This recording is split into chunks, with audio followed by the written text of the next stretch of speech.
It looked like a promise made physical, a steel safety cage hidden beneath acrylic bodywork, and above it, two enormous gullwing doors rising toward the sky. This was the Bricklin SV-1, Safety Vehicle 1. It was meant to prove that a new company could build a sports car around protection rather than recklessness. Something dramatic enough to challenge the Corvette, yet responsible enough to imagine a safer future. The spectacle was irresistible. Press a switch and a door weighing about 90 pounds lifted above the roof. The car seemed less like something assembled in a factory than something delivered from the next decade. Its creator was Malcolm Bricklin, an American promoter with a talent for making unlikely ideas feel inevitable. In 1968, he had helped establish Subaru of America, spotting promise in small Japanese cars before much of the American market did. By 1971, Bricklin wanted a car of his own. Development moved through sketches, prototypes, and changing engineering plans. By December 1972, a proof of concept known as the Gray Ghost existed. Designer Herb Grass gave the production car its visual identity. His 1973 concept painting showed a sharp theatrical machine with the doors already spread like wings. The New Brunswick Museum holds that artwork today. Its survival does not make it automatically cleared for reuse. The license must still be verified. Bricklin first approached Quebec. Quebec declined. He then found a more receptive audience in New Brunswick Premier Richard Hatfield, who wanted jobs, investment, and a modern industrial identity for his province. For Hatfield, the car offered more than employment. It could make a small Atlantic province look technologically ambitious and impossible to ignore. Bricklin was selling a factory, but he was also selling an image of New Brunswick transformed. This was not merely a private car company receiving a convenient loan. New Brunswick supplied financing and facilities, then took a 51% ownership stake. That Canadian control was important to the effort to secure federal support and possible auto-pact treatment. The hoped-for auto-pact status never arrived.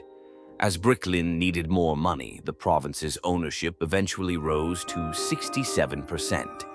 New Brunswick was no longer helping from the sidelines. It controlled the company and carried most of the risk. The manufacturing plan was split across two New Brunswick locations. Minto produced the acrylic and fiberglass body panels. St. John performed final assembly. Every finished car depended on an unusual material process, reliable shipping between plants, and a young workforce learning an unfamiliar product. That arrangement magnified every defect. A bad panel did not merely slow one station on one line. It consumed material in Minto, transportation between plants, and more labor in St. John before anyone knew whether the part would fit. The body was one of the car's best ideas. Color was impregnated into an acrylic skin bonded to fiberglass. There was no conventional paint stage, and scratches were supposed to be less visually destructive. 5 vivid safety colors made the SV-1 look molded from solid pigment, but the bond between acrylic and fiberglass was difficult to control. Panels blistered, faded, cracked, or separated. Poor adhesion created high scrap. Attempts to strengthen the panels added fiberglass and weight. The technology was not imaginary. It was simply not mature enough for the production system around it. Safety was more than a name. The steel perimeter frame incorporated a roll cage. The bumpers were designed around 5-mile-per-hour impacts. Bricklin even omitted the ashtray and cigarette lighter because smoking while driving contradicted the car's safety message. The drivetrain changed with the model year. Cars built in 1974 used an AMC 360 V8. For 1975, Bricklin switched to Ford's 351 Windsor. That makes broad performance claims misleading. Contemporary testing found a Ford-powered car broadly comparable with the Corvette in several measures. It did not prove that every SV-1 performed identically. The gullwing doors were the masterpiece and the warning. Each weighed roughly 90 pounds. The original hydraulic system could take as long as 12 seconds to open or close. It depended heavily on battery condition, and failures could leave occupants facing a very heavy obstacle. Leaks formed around the hinges and weather seals. Rear hatches fitted poorly. Door panels could differ from one side of a car to the other. Pop-up lights sometimes stayed down. Acrylic surfaces faded. These were not legends added decades later. They appeared in the company's own manufacturing meetings. In the spring of 1975, a New Brunswick government assessment found that every completed vehicle required at least 20 additional hours of repair before it could be shipped to a dealer. The factory could build cars. It could not build finished cars efficiently. Production never settled into the rhythm the business required. The strongest month produced 429 cars. January and February 1975 produced none. Parts arrived from Detroit. Body panels arrived from Minto, and cash disappeared while incomplete cars waited. The retail price reflected the strain. The first 1974 cars reached buyers at $7,490. For 1975, the price climbed to $9,980. Bricklin was becoming more expensive while its reputation was becoming harder to defend. The company itself was scattered across North America. Management operated from Arizona. Engineering was in Michigan. Finance, sales, distribution, and Canadian manufacturing occupied still more locations. Government reviewers found weak budgets, unclear authority, and inadequate operating controls. That is where the popular version of the money story becomes too simple. New Brunswick did not write one check and walk away. It became the majority owner of a company whose survival depended on repeated financing, while the boundary between the Canadian factory and Bricklin's American organization remained dangerously unclear. By the end, New Brunswick had put nearly $20 million of provincial taxpayer money into the venture. The company as a whole had spent $23 million. Those numbers are not interchangeable.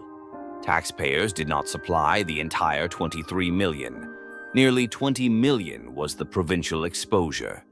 In September 1975, Bricklin sought another $10 million from the province.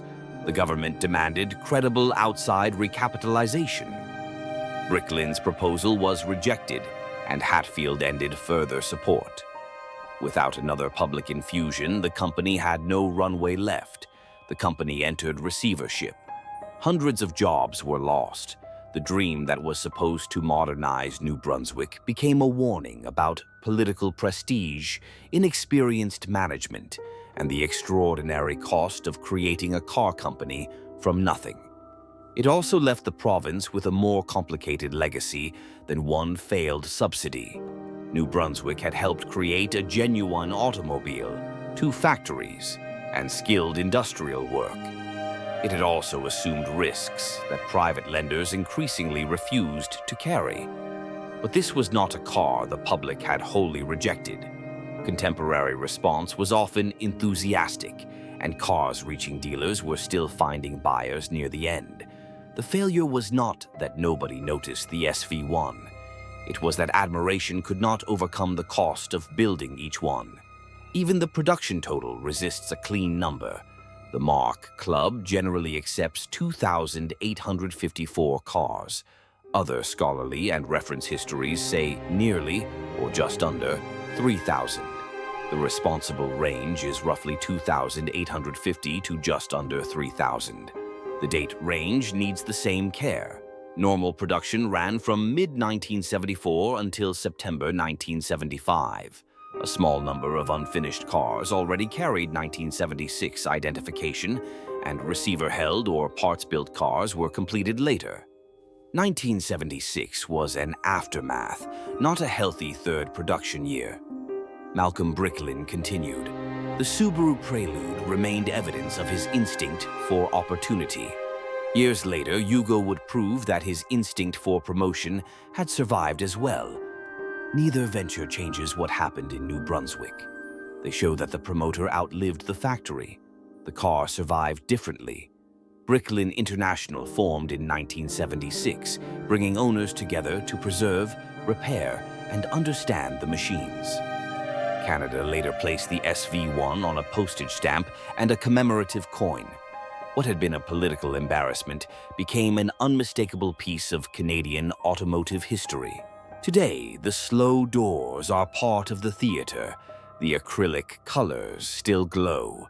The awkward weight, imperfect panels, and improvised engineering have become inseparable from the car's character. Collectors value the SV-1 not because its failure was imaginary, but because the ambition was real. The Bricklin was a safety car the market noticed, a factory New Brunswick could not afford to keep rescuing, and a spectacle too unusual to disappear. It promised a safer future beneath two rising wings. Then the money ran out before the promise could become an industry. What remains is the rarest kind of catastrophe, one whose doors still open,